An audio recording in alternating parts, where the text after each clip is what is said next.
떡국들은 드시고 오셨는지 모르겠습니다. 네, 설 명절 당일 주일이었던 적이 그동안 없었던 것 같은데 설 명절 오전에 이렇게 예배에 나온다는 게 결코 쉬운 일이 아닙니다. 남자분들은 뭐 별 문제가 되지 않는데 이 예배의 자리에 맞추기 위하여 우리 여성분들은 얼마나 종종 걸음을 했을까 이런 생각을 해보니까 이곳에서 만나는 얼굴이 더 의미가 있고 귀하다는 생각이 듭니다.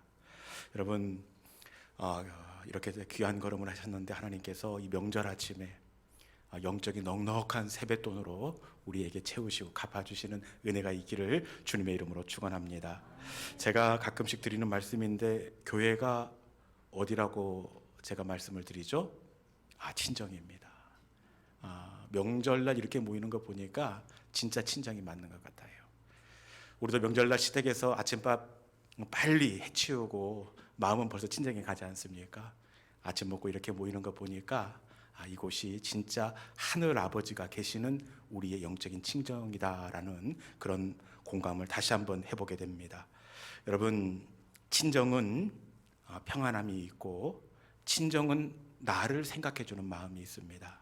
이 자리를 통하여 진짜 친정아버지 되시는 하나님의 만지심과 위로가 있기를 주님의 이름으로 축원합니다. 설날 아침인데 설날은 뭐니 해도 이 덕담이 아니겠습니까? 이 시간에 축복하면서 우리가 인사하겠는데 최고의 인사는 어떤 인사죠? 당신은 질투나는 사람입니다. 이게 최고의 인사예요. 여러분, 누군가가 우리 가정을 보고 질투가 날 만큼 우리의 자녀들이 잘 되고 질투가 날 만큼 우리 가정이 평안하면 이게 최고의 축복이 아니겠습니까? 제가 보니까요, 그냥 하는 인사가 아니라 여러분, 우리 인사에는 능력이 나타나는 줄로 믿습니다. 지난주에 교회에서 감사하게도 목회용 차량을 이렇게 준비해 주셔서 이제 새 차를 타고 가깝게 지내는 목사님들께 명절 인사를 갔습니다. 그런데 목사님들인데도 제가 가니까 배를 움켜잡아요. 아이고 배야, 아이고 배야, 그러면서 질투가 난다는 겁니다. 여러분, 어떻게 이 은혜를 누릴 수가 있었습니까? 여러분, 아닌 것 같지만 인사하는 대로 되는 줄로 믿습니다. 지난 한 해 동안 계속해서 우리 교회는 질투나는 교회입니다. 질투나는 삶이 될 것입니다. 이렇게 선포할 때에 여러분, 우리 교회를 다른 교회가 질투하고 주목하는 교회가 되게 하신 줄로 믿습니다. 여러분, 이 시간에 그 소망과 기대를 가지고 옆에 사람들을 축복하는데 당신은 진짜 질투가 나는 사람입니다. 이렇게 한번 인사해 보겠습니다. 자, 한번 인사해 볼까요? 자, 시작. 당신은 진짜로 질투가 나는 사람입니다. 여러분, 안 하는 사람만 손해입니다. 안 하는 사람만. 다시 한번 이 인사를 할 때는 배가 좀 아픈 그 표정을 지어야 되는데 고개를 좀 흔들어야 돼요. 당신은 진짜 질투가 나는 사람입니다. 다시 한번 인사하도록 하겠습니다. 우리 권사님은 진짜 질투가 나는 사람입니다. 진짜 질투가 나는 사람입니다. 할렐루야. 올 한 해 우리 가정 가운데 우리의 지인들이 질투하는 일들이 일어날 수 있기를 축원합니다. 우리 자녀들의 삶의 자리 가운데 옆에 있는 사람들이 배가 아플 만큼 잘 되고 잘 되는 은혜의 한 해가 될 수 있기를 주님의 이름으로 축원합니다. 오늘 본문은 이 교회 학교 설교 가운데 늘 단골로 등장하고 있는 이 동생 야곱이 형 에서의 축복을 가로채는 사건을 배경으로 하고 있습니다. 아버지 이삭이 말씀해 보면 눈이 흐릴 정도로 나이가 많이 먹고 기력이 쇠해졌다 이렇게 되어 있습니다. 그래서 죽기 전에 뭐니 해도 장남 아닙니까? 이 장남 에서를 불러다가 내가 축복을 해야지라고 이렇게 마음을 정합니다. 그리고 에서를 불러 무엇을 요구합니까? 별미를 준비하라. 별미를 이렇게 부탁을 합니다. 여러분, 왜 별미를 요구했을까요? 아니, 불러다가 기도해 주면 될 것인데 기도받기 전에 별미, 특별한 음식을 준비해서 이렇게 공개하도록 하라 이렇게 말씀합니다. 왜 별미를 준비하라 이렇게 했을까요? 혹시 이 아버지 이삭이 나이가 많아 기력이 없어서 이 별미를 먹고 힘을 내 가지고 기도를 하려고 별미를 요청했을까요? 그것도 아니면 이 기도 값으로 받기 위해서 별미를 요청했던 걸까요? 그냥 기도하면 될 텐데 왜 별미를 이 에서에게 요청하고 있는 걸까요? 한 번도 생각해 보지 않으셨죠? 그냥 별미를 요청했나 보다 이렇게 생각할 수 있는데 별미를 요청한 의미가 있습니다. 우리 창세기 27장 4절에 있는 말씀, 우리 자막을 통해서 한번 읽어보겠습니다. 자, 시작. 내가 즐기는 별미를 만들어 내게로 가져와서 먹게 하여 내가 죽기 전에 내 마음껏 내게 축복하게 하라. 아멘. 별미를 준비하게 한 이유가 무엇입니까? 내가 마음껏 내게 축복하게 하라. 이삭은 마음껏 축복하고 싶어서 별미를 준비시켰습니다. 여러분, 그냥 기도하는 것하고 마음껏 기도하는 것은 이것은 완전히 결이 다릅니다. 제가 이게 목회를 해봐도 이것을 알 수가 있는데, 여러분, 마음이 간 기도는 그 간절함이 다릅니다. 전에 이렇게 제가 목회를 하다가 보면 신방 갈 일이 있습니다. 그런데 꼭 신방을 받아야 되는 가정인데도 불구하고 이래서 안 되고 저래서 안 되고 그래서 못 받습니다. 이러는 가정이 있습니다. 그런데 반면에 어떤 분들은 세상에 그 바쁜 직장 가운데서도 월차를 내고 이 목회자의 신방을 기다리는 가정이 있습니다. 그리고 또 어떤 장로님 가정은 제가 도착할 때가 아직도 멀었는데 벌써 대문 밖에 나와서 주차 공간 그 식용유 깡통 거기다 놓고 목사님 자리니까 이렇게 맞이해주는 그런 가정들이 있습니다. 여러분, 이러면 제 마음이 어떻겠습니까? 제 마음이 감동이 되고 힘이 나고 그 가정을 위해서 기도하는데 특별한 마음으로 그 가정에게 이렇게 하나님을 향한 기도를 올려드리게 된다는 겁니다. 이삭도 마찬가지입니다. 이삭이 욕심냈던 것은 별미가 아니라 별미를 통해서 마음의 이 감동을 가지고 정성과 힘을 다해 아들을 축복해 주고 싶었던 것입니다. 그런데 문제가 생겼습니다. 큰아들 에사가 별미를 만들기 위해 고기를 마련하기 위해 사냥터로 이렇게 나간 사이에 상상도 못하는 일이 벌어지고 말았습니다. 동생 야곱이 어떻게 알았는지 아버지 이삭이 형을 축복해 준다는 이야기를 들었습니다. 그래 이 마음이 이렇게 끓어오르는데 어머니 리무가와 짜고는 형이 받아야 할 축복을 가로채려고 이렇게 계획을 준비하고 진행을 시킵니다. 별미는 문제될 것이 없습니다. 왜냐? 이 어머니가 한편이잖아요. 아버지 입맛을 얼마나 잘 알겠습니까? 별미는 문제가 되지 않는데 문제는 여러 면에 있어서 이 야곱이 형 에서와 달라도 너무 다른 겁니다. 형 에서는 직업이 사냥꾼, 굉장히 외향적입니다. 그리고 골격도 야곱과 다를 뿐만 아니라 벌써 온몸에 털로 덮여 있는 남자 중에 남자입니다. 이에 반하여 야곱은 여성성이 강한 사람입니다. 아무리 아버지 이삭이 나이가 많아 시력이 안 좋다고 하지만 평생을 함께한 아들들입니다. 어떻게 이런 아버지 앞에서 그 형인 척 야곱이 속일 수가 있겠습니까? 그렇지 않습니까? 그럼에도 불구하고 야곱이 어떻게 하느냐? 아버지를 속이기로 결심합니다. 가장 먼저 형의 옷, 그것도 땀 냄새가 많이 배어있는 옷을 가지고 와야 합니다.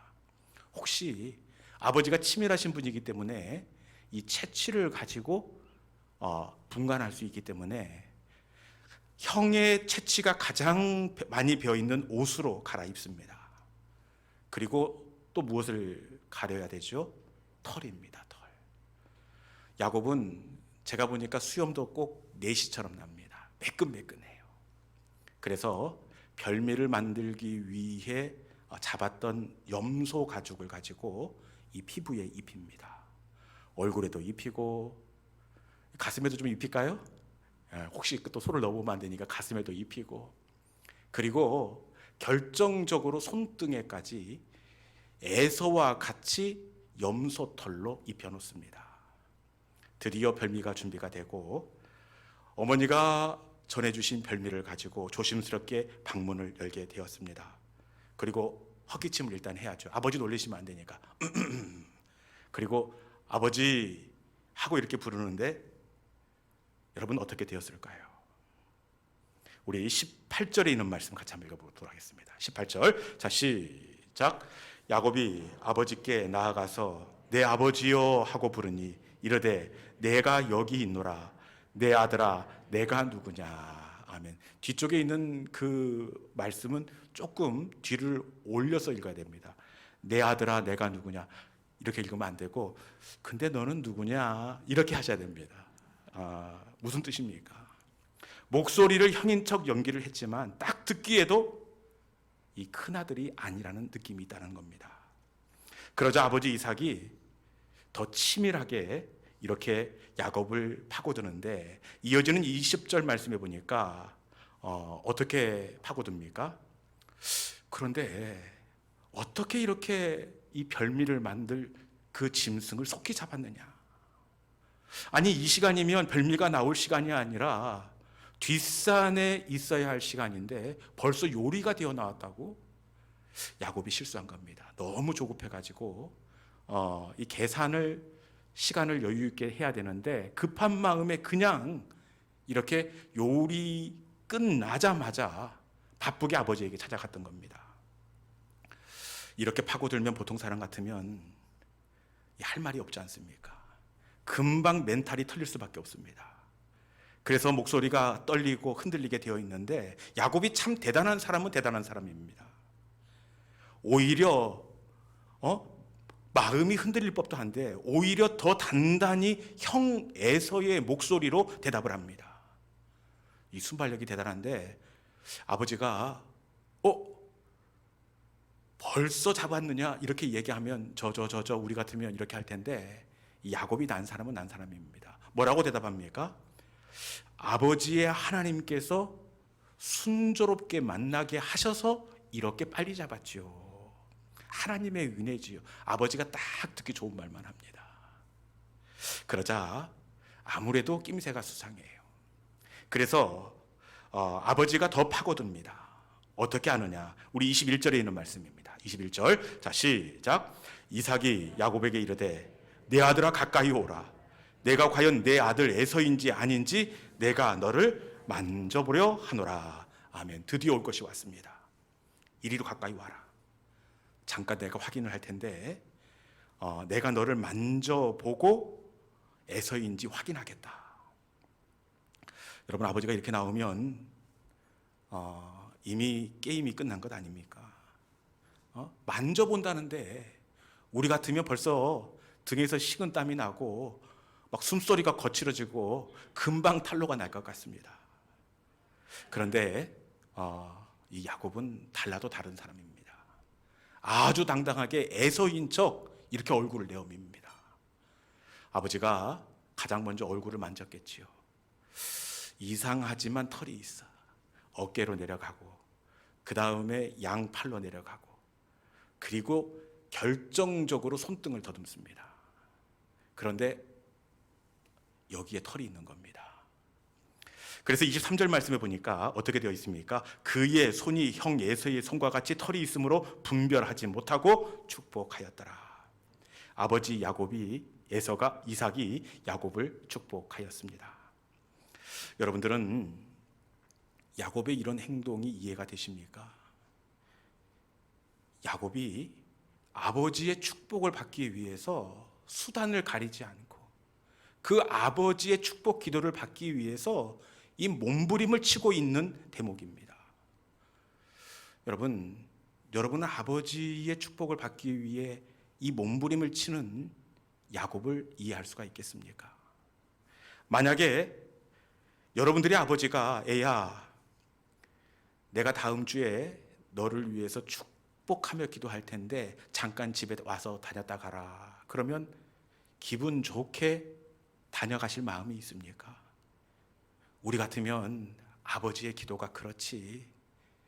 그 아버지의 기도에 대해서 가볍게 여기고 아니 갈 법도 할 텐데 오늘 말씀해 보니까 야곱은 그 아버지의 기도를 받기 위해서 몸부림치고 또 몸부림치고 있다는 것을 알 수가 있습니다. 여러분, 왜 야곱은 이토록 아버지의 축복 기도에 목말라 하고 있는 걸까요? 왜 그럴까요?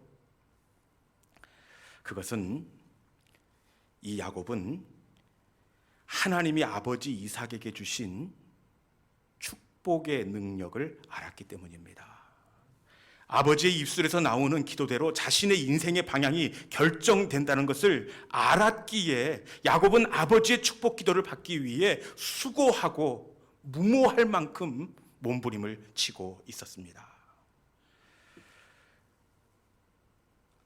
이 대목뿐만 아니라 야곱이 아버지의 입술에서 나오는 축복의 능력을 확신했다는 것을 어디를 통해서 또 알 수 있느냐? 그것은 야곱의 인생의 마지막 날을 보면 아버지의 입술이 가진 그 권세를 우리가 야곱이 아주 중요하게 생각하고 있다는 것을 확인할 수가 있습니다. 야곱의 인생의 마지막 날, 창세기 49장 28절 같이 한번 읽어보도록 하겠습니다. 이날 야곱이 무엇을 하는지 같이 읽어봅니다. 자, 시작. 이들은 이스라엘의 12지파라. 이와 같이 그들의 아버지가 그들에게 말하고 그들에게 축복하였으니 곧 그들 각 사람의 분량대로 축복하였더라. 아멘. 야곱의 인생의 끝날입니다. 죽기 직전입니다. 죽기 직전에 여러분 혹시 임종 직전에 사람을 보셨습니까? 호흡이 거칠어요. 기억도 희미합니다. 보통 이때는 정신이 없기 때문에 어떻게 할 줄을 모릅니다. 그런데 인생의 마지막 직전에 야곱이 무엇을 하고 있습니까? 야곱이 그들 각 사람의 분량대로 축복하였더라.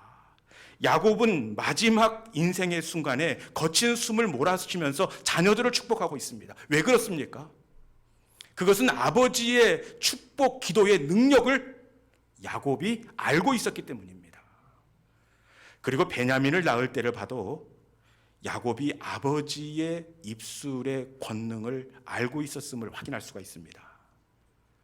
베냐민을 낳다가 베냐민의 엄마 어떻게 되었죠? 그만 일이 잘못되고 말았습니다. 피덩이 아이를 낳아놓고 이 엄마가 그 아이를 보니까 너무 불쌍한 거예요. 그래서 그 아이의 이름을 베논이라고 짓습니다. 베논이. 베논이는 슬픔의 아들, 눈물의 아들이란 뜻입니다. 엄마가 베논이라고 짓지만 야곱이 이 엄마가 마지막으로 지어놓은 이름을 어떻게 합니까? 창세기 35장 18절에 있는 말씀입니다.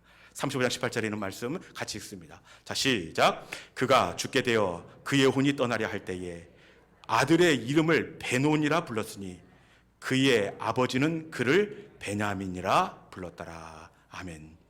엄마는 아기의 이름을 베논이 슬픔 눈물이라고 지었지만 야곱은 아기의 이름을 베냐민, 눈물이 아니라 베냐민, 오른손의 아들이라 이렇게 바꿔주고 있습니다. 현실은 엄마가 없는 불쌍한 피덩이 아기지만 내 입술의 축복이 아이의 인생을 바꿀 수 있다고 믿음으로 소망으로 이 아이의 이름을 바꾸어 주고 있습니다. 야곱은 인생을 살면서 아버지의 입술이 하나님의 축복의 셈인 것을 알았기에 축복을 받기 위해 몸부림치고 또 몸부림쳤다는 사실입니다. 여러분, 아버지의 축복을 받기 위해서 이렇게 몸부림쳤는데 실제로 야곱의 인생이 어떻게 되었습니까? 참 신기합니다. 속여받은 아버지의 기도였습니다. 그런데 아버지의 기도대로 야곱의 인생이 하나님의 축복과 하나님의 놀라운 섭리를 경험하는 인생을 누리게 되었다는 사실입니다. 여러분, 이날 받은 아버지 이삭의 축복으로 야곱의 인생이 어떻게 되었습니까? 형 에서의 낯을 피해 바단 아람으로 도망치는 그 위험한 상황이었는데 도리어 그 위험한 상황이 하나님을 인격적으로 만나는 자리가 되게 주셨습니다. 바단 아람에서 도착해 처음 사람을 만나게 되는데 보통은 야곱이 남자니까 남자를 만나야 할 것 아닙니까? 그런데 여자를 만나요. 처음으로 만난 그 여자가 어떻게 되었습니까? 이후에 야곱이 가장 아끼고 사랑하는 야곱의 부인이 되었습니다. 어쩌면 이렇게 드라마틱하게 잘 풀릴 수가 있습니까? 뿐만 아니라 외삼촌 라반의 집에서 목축업을 시작하게 되는데 이것은 같이 한번 읽어봐야 될 것 같아요. 야곱의 인생이 어떻게 되는지 30장 43절입니다. 우리 같이 한번 읽어볼까요? 자, 시작. 이에 그 사람이 매우 번창하여 양떼와 노비와 낙타와 나귀가 많았더라. 아멘. 야곱의 인생이 어떻게 되었습니까? 매우 번창하여 양떼와 노비와 낙타와 나귀가 많았더라. 여러분 이해할 수 없습니다. 야곱은 쫓기듯 바단 아람으로 왔을 뿐만 아니라 목축업의 목자도 모르는 아주 초짜입니다. 그럼에도 불구하고 노비와 낙타와 나귀가 많았더라. 왜 그렇습니까? 그것은 바로 아버지 이삭의 축복기도 덕분인 줄로 믿습니다. 여러분 우리 생각에는 속여 취한 기도입니다. 그렇게 그 기도를 하나님께서 거절하시던지 아니면 속임에 상응하는 따끔한 벌로 하나님이 갚아주어야만 할 것 같습니다. 그런데 참 아이러니하게도 하나님은 모르고 한 아버지 이삭의 축복 기도였지만 아버지의 축복대로 야곱의 인생이 풀어지게 하셨다는 사실입니다. 여러분, 아버지의 입술은 샘의 근원과 같습니다. 샘이 어떤 물을 내느냐에 따라서 물의 맛이 달라지듯이 아버지가 어떤 말을 내느냐에 따라 자녀의 인생의 맛이 달라지게 되어 있습니다. 창세기 9장에 보면 심지어 이 노아가 이럴 사람이 아닌데 그놈의 술이 웬수입니다. 술김에 그것도 화가 나서 이 둘째 아들 함을 저주하는 일이 있었습니다. 그런데 여러분 술김에 그것도 화가 나서 자녀를 저주했음에도 불구하고 그 저주가 어떻게 되었습니까? 우리 창세기 29장 24절에 있는 말씀 같이 한번 읽어보겠습니다. 창세기 9장 24절. 자, 시작. 노아가 술이 깨어 그의 작은 아들이 자기에게 행한 일을 알고 25절 말씀은 제가 읽어보겠습니다. 자, 이에 이르되 가나안은 저주를 받아 그 형제의 종들의 종이 되기를 원하노라 하고. 아멘. 함을 인생을 저주했습니다. 술김에 그것도 화가 나서 맨정신이 아니라 함은 형들의 종이 아니라 종의 종이 될지어다. 그렇게 저주를 했습니다. 그런데 결국 함의 인생이 어떻게 되었습니까? 아버지의 그 말대로 함은 형들의 종이 아니라 종들의 종이 되는 그 인생의 쓰디쓴 그 시간들을 만나고 말았습니다. 여러분, 함이 이런 인생을 살 이유가 없습니다. 똑같이 아버지 밑에서 세 아들의 한 명으로 태어났습니다. 똑같이 비가 오지 않는 그 수십 년 동안 아버지의 말씀에 순종해서 방주를 지었습니다. 그럼에도 불구하고 함의 인생이 이렇게 꺾였던 것은 아버지 노아의 그 말 때문에 그렇습니다. 여러분, 아버지의 입술, 이 입술은 샘의 근원이 되는 줄로 믿습니다. 알고 했던 모르고 했던 우리 하나님은 아이러니하게도 아버지의 입술을 통하여 자녀의 삶에 그 맛이 나게 한다는 사실입니다. 여러분, 모르고 한 기도지만 하나님 이삭의 기도대로 야곱의 인생을 복되게 하셨고 실수로 한 저주지만 노아의 저주대로 함의 인생이 꺾이는 인생이 되고 말았습니다. 우리의 입술을 지켜야 하는 이유가 바로 여기에 있는 줄로 믿습니다. 어떠한 삶에 서운한 일이 있어도 여러분, 하나님께서 그렇게 만들어 놓았어요. 우리의 입술에서 무슨 말을 내느냐에 따라서 그 말이 자녀들의 삶의 자리로 흘러가도록 하나님께서 그렇게 세팅을 해 놓았어요. 그렇기 때문에 무릇 지킬 만한 것보다 더욱 우리의 입술을 지킬 수 있기를 주님의 이름으로 축원합니다. 어떤 물을 내느냐에 따라 자녀의 인생의 맛이 달라진다면 여러분, 우리 자녀를 향해서 끊임없이 축복의 물을 내야 하지 않겠습니까? 이 명절 아침 하나님께서 주시는 이 축복의 비결을 마음속에 새기시고 자녀를 향하여 끊임없이 넉넉하고 아름다운 말을 흘려보내는 우리 모든 믿음의 성도들이 될 수 있기를 주님의 이름으로 축원합니다. 이 시간에 우리 주신 말씀을 기억하면서 우리 자녀들을 생각하며 너는 담장 너머로 뻗은 축복의 나무가 될 거야. 내 가지엔 푸른 열매가 맺혀지게 될 거야. 이 찬양이 야곱의 축복입니다. 우리 자녀들을 기억하며 이 찬송을 할 때 우리가 흘려보낸 축복대로 우리 자녀의 삶의 맛이 이렇게 달라지게 될 줄로 믿습니다. 이 시간에 말씀을 이 속에 담아서 우리 함께 찬양합니다. 너는 담장 너머로 뻗은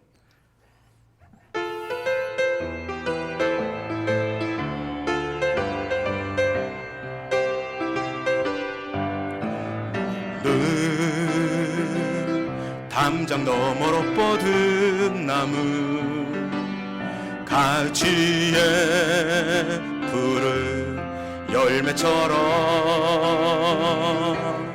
하나님의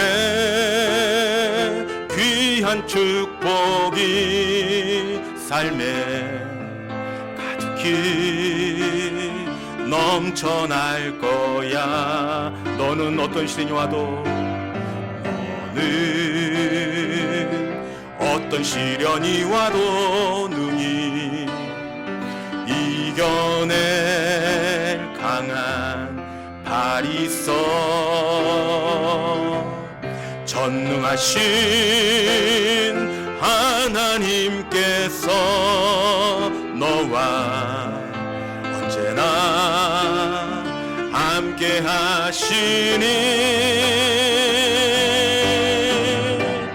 너는 하나님의 사람, 아름다운 하나님의 사람. 나는 널 위해 기도하며 내 길을 축복할 거야. 너는 하나님의 선물, 사랑스러운 하나님의 열매, 주의 품에 꽃 피운 나무가 되어. 다시 한번 할 거야. 너는 담장 너머로 뻗은 너는 담장 너머로 뻗은 나무 가지에 푸른 열매처럼 하나님의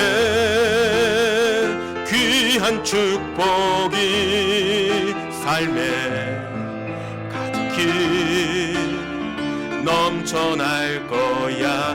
너는 어떤 시련이 와도 너는 어떤 시련이 와도 능히 이겨낼 강한 발이 있어. 전능하신 하나님께서 너와 언제나 함께 하시니 너는 하나님의 사람, 아름다운 하나님의 사람. 나는 널 위해 기도하며 내 길을 축복할 거야. 너는 하나님의 선물, 사랑스러운